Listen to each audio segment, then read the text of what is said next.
refleksi dan penguatan kolaborasi dalam pengelolaan risiko bencana sebagai perwujudan resiliensi berkelanjutan. Dari sudut pandang BMKG, kami memandang bahwa pengelolaan risiko bencana apabila dibandingkan pada saat waktu itu saat tsunami Aceh ya tahun 2004 atau bahkan sebelumnya, saat ini alhamdulillah sudah banyak sekali kemajuan, bahkan sudah tersistem, institusi lembaganya juga sudah tersistem, kapasitas SDM-nya juga sudah cukup mumpuni, undang-undangnya, peraturannya juga sudah tersedia, meskipun tidak menutup kemungkinan karena semakin kompleksnya fenomena bencana ini, baik dari sisi alamnya, akibat perubahan iklim global, juga akibat lompatan intensitas intensitas gempa-gempa tektonik, juga semakin meningkatnya aktifnya gunung-gunung api, sehingga alamnya sendiri semakin kompleks dan juga persoalan sosialnya juga semakin pelik. Jadi meskipun sistem itu sudah terbentuk, sudah jauh lebih mapan dan siap, namun bukan berarti kita sudah mampu melakukan manajemen ini dengan dengan keberhasilan yang maksimal. Masih cukup beberapa hal yang perlu kita bersama-sama untuk benahi, kita tingkatkan.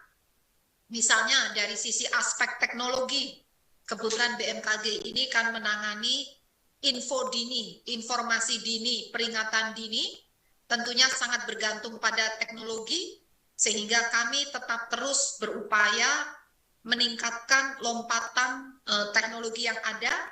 Misalnya saat ini Indonesia sudah berhasil mendeteksi dini tsunami yang diakibatkan oleh gempa-gempa. Namun tsunami yang diakibatkan oleh selain gempa masih menjadi PR untuk terus digali, dicari solusi atau metode atau teknologi yang cepat, tepat, akurat agar dapat terwujud keselamatan masyarakat, mencegah korban jiwa. Jadi PR yang pertama terutama bagi kami adalah menguatkan teknologi untuk peringatan dini tsunami yang non-tektonik. Dan yang kedua, kami masih berupaya untuk meningkatkan teknologi peringatan dini gempa bumi. Tsunami sudah dapat diberikan peringatan dini. Namun gempa bumi ini masih menjadi PR untuk dapat segera kita lakukan, dan mulai tahun lalu kita sudah berupaya, namun hasilnya menurut kami belum memuaskan, jadi harus terus kita upayakan. Itu dari sisi teknologi.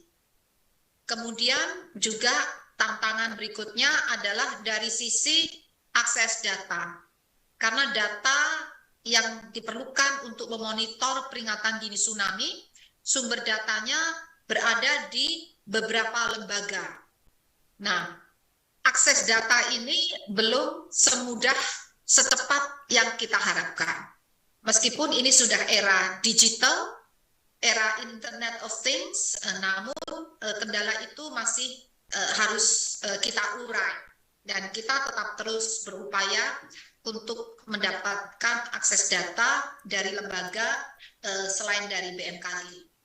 Dan yang terakhir, semua upaya di bidang teknologi itu tidak akan membuahkan hasil yang optimal apabila rekayasa sosial atau aspek sosial itu tidak sepenuhnya ditangani. Tantangan dari aspek sosial, misalnya bagaimana rantai peringatan dini dari BMKG ke lembaga interface, misalnya ke BPBD di daerah. Nah, itu juga masih perlu ditingkatkan.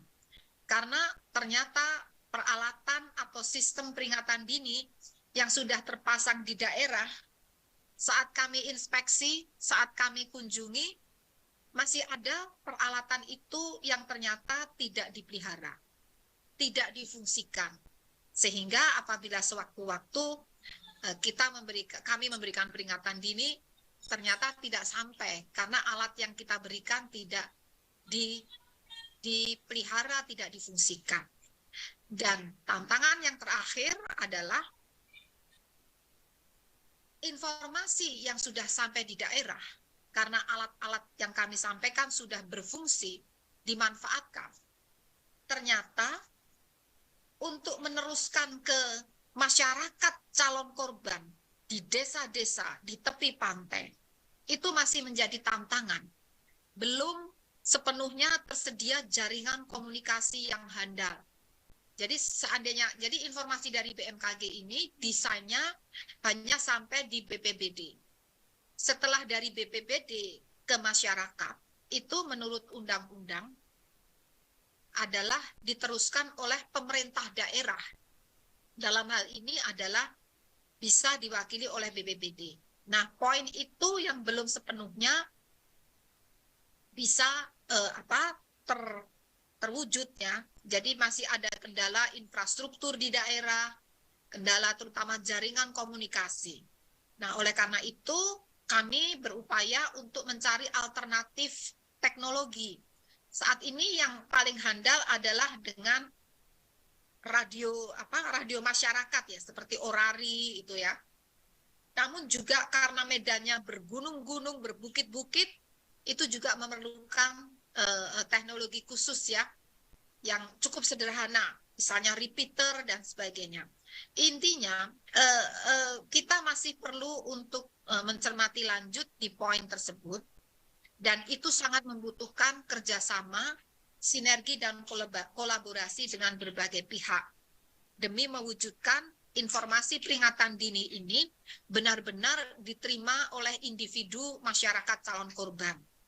Meskipun melalui aplikasi mobile phone, melalui sosial media, kami bisa menyampaikan informasi langsung ke saku, ke genggaman tangan korban.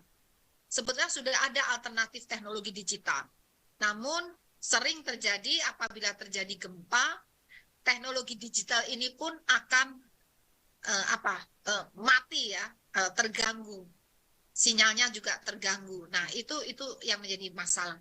Oleh karena itu, dalam konteks kerjasama dengan Muhammadiyah, bagi kami sangat-sangat penting dan sangat strategis, terutama dalam hal mengisi gap persoalan tadi. Mulai dari persoalan teknologi, di Muhammadiyah banyak perguruan tinggi yang handal, tentu ada riset-riset, ada pengembangan teknologi, sehingga ini bisa kita jadikan kesempatan untuk menguatkan teknologi yang sudah ada.